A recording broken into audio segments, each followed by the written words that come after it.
edition of the Don't Argue with the Facts podcast. I am your host, Noah Love, and today we will be debating and discussing the hottest topic in sports. First on the agenda, Team USA destroys Brazil 122-87. They advance to the semifinal to take on Serbia. France, wire to wire, beats Canada, and they will advance to the semifinals against Germany. We have a fight. Yes, a fight. Lions, Giants. This happened a couple of days ago, but since everybody's still talking about it, I'll just go over it. Fights happen in joint practices all the time. Colts and Eagles had one last year. Speaking of the Colts, Josh Downs, injured. Along with, Ebukam being out for the year. We'll talk about that and what that means. It's rumored that Josh Downs has a high ankle sprain, which is better than actually breaking his ankle. All of that and more right here on the Don't Argue with the Facts podcast.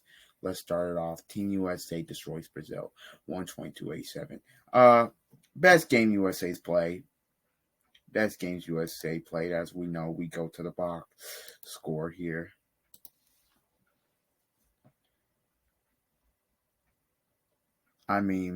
You see Brazil here. Look, Bruno Caboclo, he still did his thing, but everybody else struggled. You see it was Joel Embiid really had a great night. He really dominated. As you see, 14-7. It was really a good team effort, though. Edwards had 17. Davis had 13. They just dominated Brazil in every statistical category. Even on the glass, they were fine. And they're into the semifinals against a team who Serbia. Again, and it's hard to be a team three times. And then if they get past that, boy, if they play France in the finals, that would be tough. This is what Steve Kerr has to say on Joel Embiid, who had his best performance of the Olympics yet. Let's take a listen.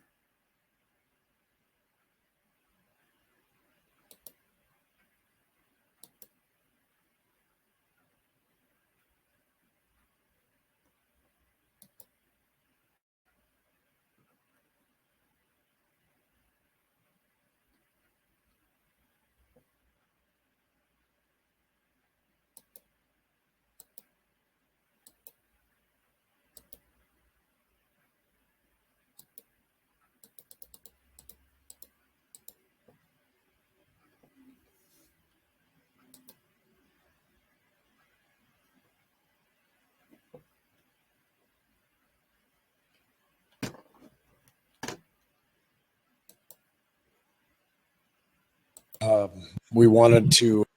Joel was great, My competition is fierce. The sweat, I'll cut this out. The grit, the oil. Meet new Olay cleansing melts. This changes the game. Just soak, activate, wash.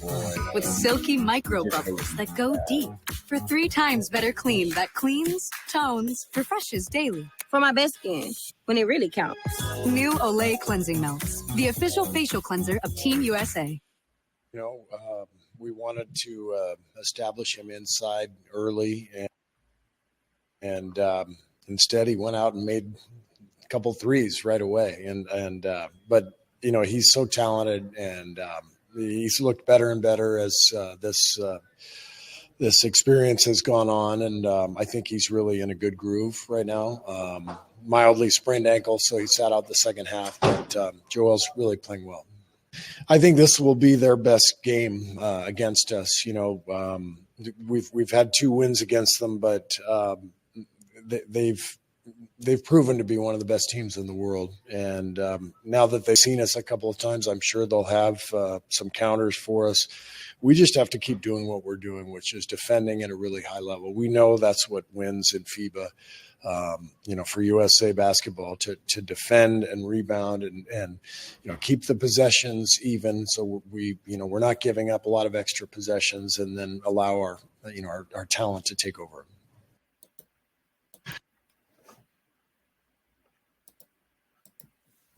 Joel Embiid played well. And he did come out and make a couple jump shots early, and he really got into a rhythm. I've been very critical of Joel Embiid on this pod. I've been very critical from the standpoint that I just don't think he's played well. I just don't think he's been in a groove. But yesterday, I believe, was his best game of the Olympics. Came out, made a couple shots, was feeling good and everything. I believe defensively he was good too. I mean, that was their best defensive performance. And Steve Kerr said something interesting there about performing at a high, or defending, at a high level. That's what they've done, honestly. Since that South Sudan exhibition game, I'll give them credit. They've defended at a very high level. Now, they do face Serbia. We'll talk about that. The counters that Serbia will have, offensive and defensively. Again, matchup nightmare. Jokic is their guy. Embiid. By the way, Serbia had a terrific, incredible 24-point comeback win against Australia. I think that might have been the largest comeback in I don't know how many years for FIBA, for the Olympics, but that was fantastic. Now, I want to just play one more video in terms of what Brian Windhorst said about Team USA coming out with this aggressive mindset against Brazil.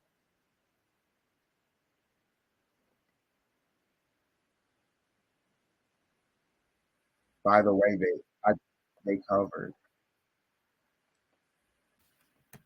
I think they were 20. It says 27.5 points, so they covered. Yeah, that's a good thing.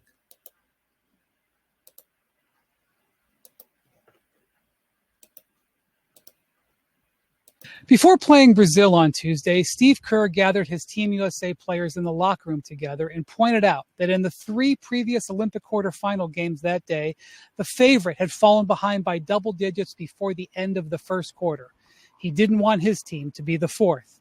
As they have throughout this summer, Team USA responded to Kerr and came out with an aggressive mindset, building a huge early lead and never looking back. Joel Embiid had probably his best performance of the summer, scoring 14 points and 7 rebounds in the first half, helping the U.S. establish a presence inside that was badly needed against the Brazilians. The Americans did suffer 2 minor injuries. LeBron James suffered a minor laceration over his eye that needed 4 stitches to close, and Embiid sat the second half with a sprained ankle. But both are expected to be okay on Thursday when Team USA plays Serbia in the Olympic semifinals. At the end of the night, they gathered one more time. This time, it was to celebrate Kevin Durant. He got the game ball for becoming the Team USA all-time leading scorer in the Olympics, passing Lisa Leslie. Heard about, Kevin Durant. I already thought he was the greatest Olympic player probably of all time or has had the best Olympic career of all time. Him and Bron are 1 and 2 in that, but all-time scorer, yeah. The aggressiveness that they came out with against Brazil got to come with that same intensity and even more against Serbia. This is a team, Serbia, who has seen you 2 times. Serbia in the first matchup didn't really give you problems. The second matchup they did for a minute. there until you were able to pull away. This is the third matchup. It's always hard to beat a team 3 times, no matter what sport it is. So USA is going to have their hands full here. And if they want to get to the finals, they got to be great with the defense, great on-ball defense. They got to communicate their switches, all of that. They got to be great on offense, move the ball, crash the glass. And if they can do those things, I think USA will be able to beat Serbia. But for a team that has talent like Serbia does, beating them 3 times, that's going to be a tough ask regardless.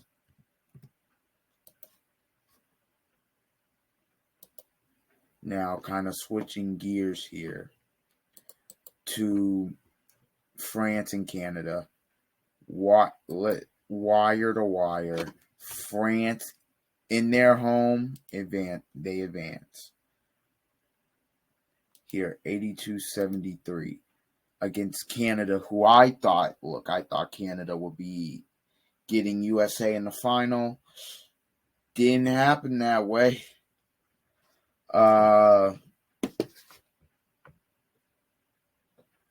Wembanyama didn't have the best night, as you see. He had 2 for 10. He had 7 points, 12 points. He had the best night.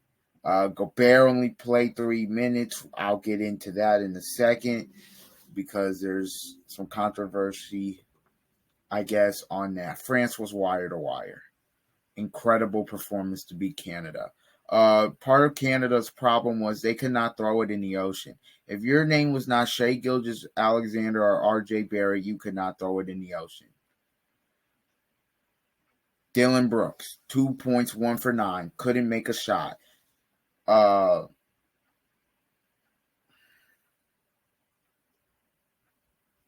didn't even attempt a shot, which is crazy. Jamal Murray, 7 points, 3 for 13. Couldn't make a shot. They just could.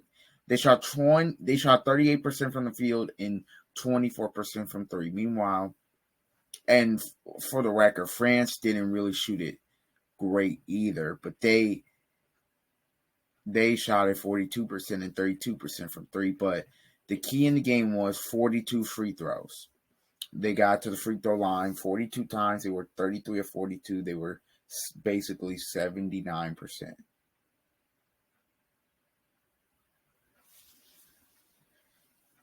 A real physical game. Let's get, first of all, USA. That would be an interesting matchup against France. That would be kind of a tough matchup against France as well because of the bigs that they have in Gobert and Wembanyama, and they do have some NBA talent on the team. Now, here's where I want to go to. You see Rudy Gobert, 3 minutes here. Wembanyama didn't play well. I'm going to stop sharing here.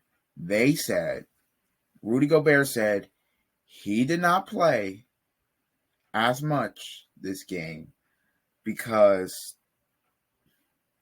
he had surgery on his finger, which I'm not going to sit here and say that's a lie or anything, or Rudy Gobert has no reason to lie about that.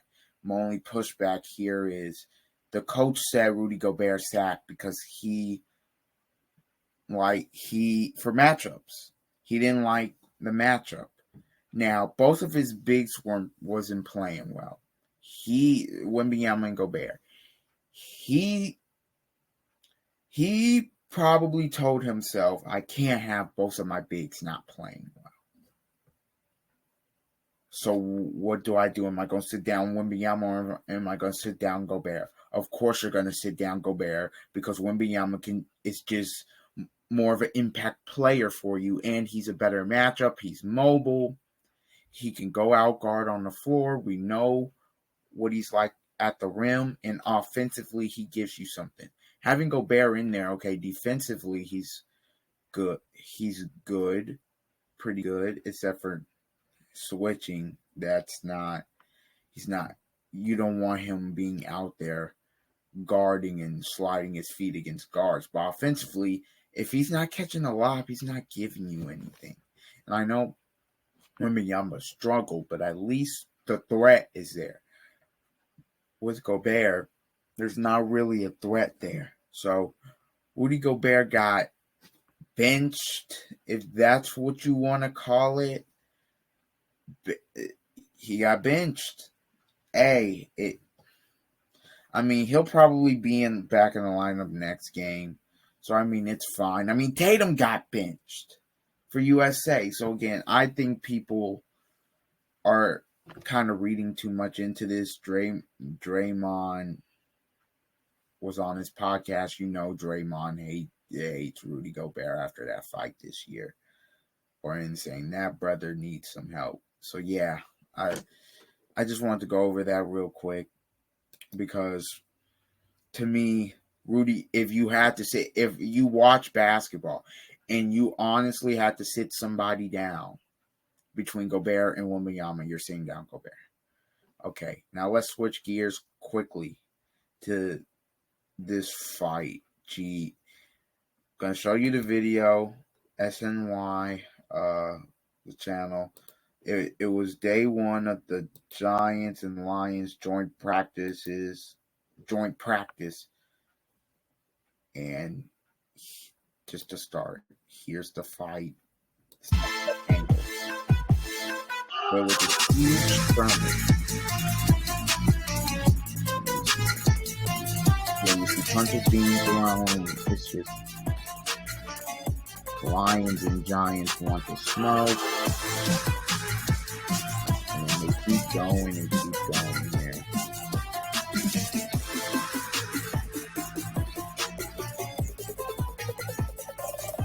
And here's the one, and then here's another one. And then Danny Dimes is about to get in the middle of this one. Yeah, you don't need getting the quarterback out of there. You don't need to get I like the fire from Danny Dimes.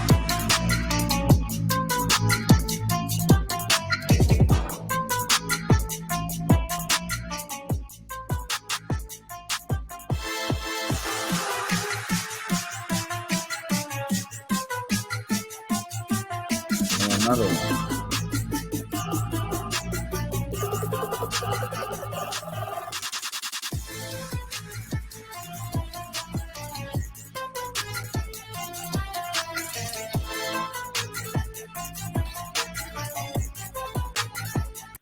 I like the fire from the Giants, but you're going to need a lot more than that if you're going to be any good this year. You're going to need a lot more than that. I like the fight. Fighting.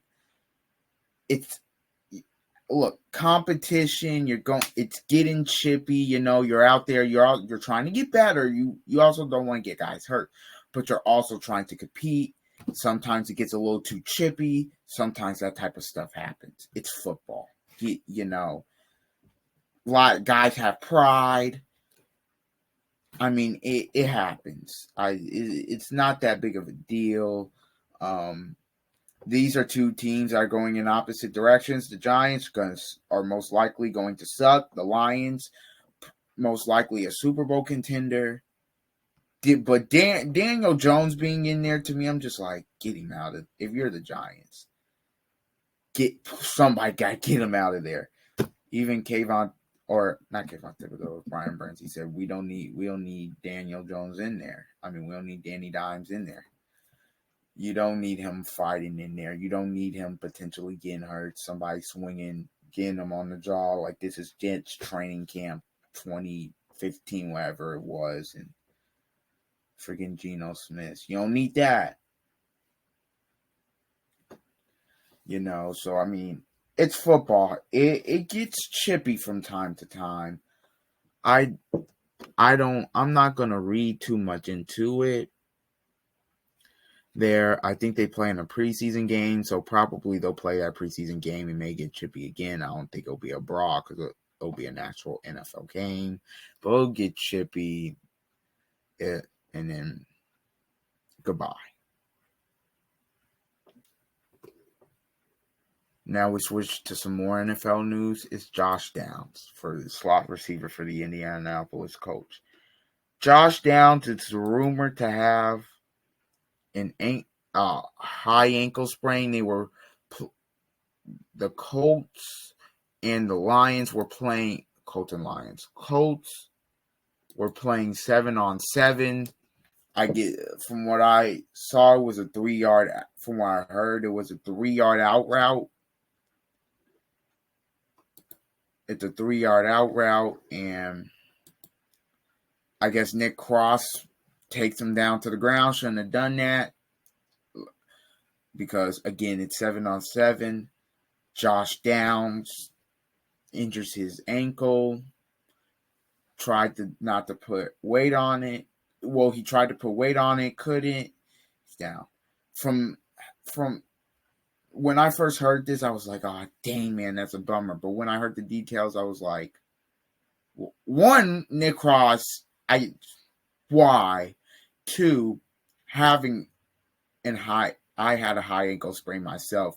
Doesn't mean just because he can't put weight on it doesn't mean like people were going crazy. It's broke. It's not broke. He just has a high ankle sprain now. Week 1 will probably be in question. I don't know how long he'll be out for. Hopefully it's not for long, but he'll be back this season. They lost Ebukam. You can't lose Downs. Downs was having a great training camp as well as from what I was.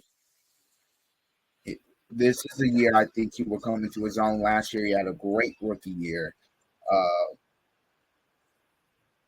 It's his second year, more experience. Kind of reminds me a little bit of T.Y. Hilton in a sense.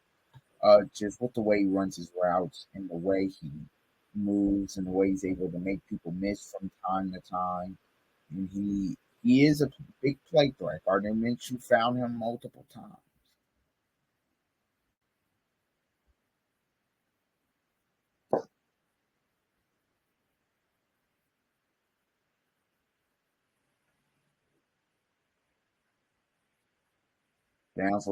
It looks like Downs was already slipping.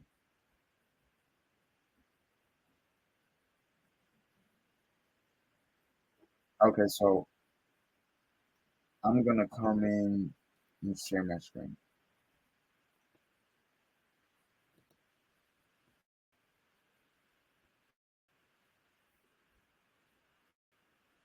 Said on report. I'm not gonna play the video. Has a high ankle sprain, could be out for a month. Regular season starts for the Colts on September, I believe it's the 8th or 9th. I think it's the 8th. Week 1 against Houston at home.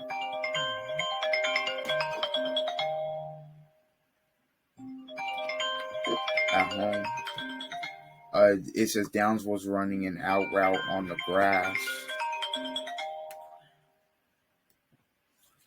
that was slick from the morning's light rain. Downs was already slipping when Cross tackled him low, taking out Downs' legs. Trainers had to help a visibly frustrated Downs onto a cart because he could not put any weight on the injured leg. All of this happened during the 7-on-7 drills where players were now wearing full protective gear and the defense just isn't supposed to tackle. So why is Nick Cross tackling him? You see a key piece to the Colts offense goes down. Josh Downs, high ankle sprain during practice today. The outlook right now is that Downs commits about a month, but the Colts are sorting that out. Shane Steichen was visibly angry after the play, and he has every right to be. You got to be smart. He says we have to be smart. We're competing like crazy, but we have to stay up because if it's just 7-on-7. Why take him down to the ground?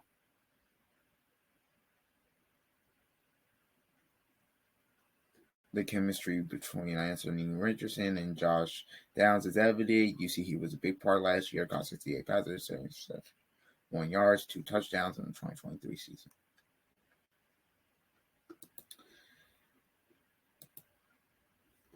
My take on this, it's 7-on-7, dude. Don't, especially if they're not wearing, you don't want people get hurt out there. Don't take him to the ground. don't do it. It's a 3-yard out route. He was already slipping. Just let him go out of bounds, or if you got to just two-hand, don't tackle him. Now, if it's in pads and you're full go and that happens, okay, I get it. But 7-on-7, don't want to get anybody hurt. Come on now. Be smart. Be smarter, Nick Cross. Be smarter. And that's just for any team in general. And that happens. Just got to be smart. Coaches tell all the time, look, we're out here to practice, compete, get better, but keep your brother up and don't try to hurt anybody. I don't think Nick Cross tried to hurt him, but it's just unfortunate. Now Downs might be out for months. Just when the Colts didn't have any big injuries, Downs goes down. Okay. That will do it, though, for the August 7th, 2024 edition of the Don't Argue with the Facts podcast. I have been your host, Noah Love.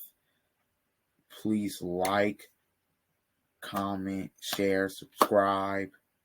And until Friday, see you.